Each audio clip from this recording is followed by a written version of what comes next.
Pengalaman mistis Feni Rose lihat bayangan wanita.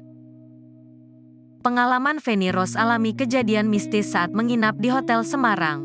Lihat sosok wanita loncat dari balkon.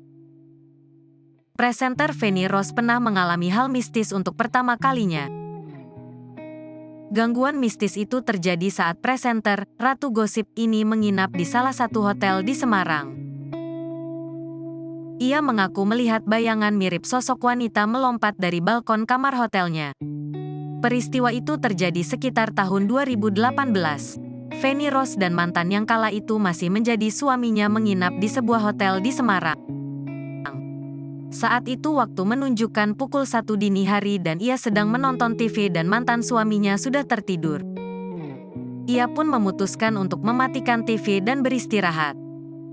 Namun baru saja memejamkan mata, ia mendengar suara pintu kamar mandi seperti dibuka dan bergeser pelan.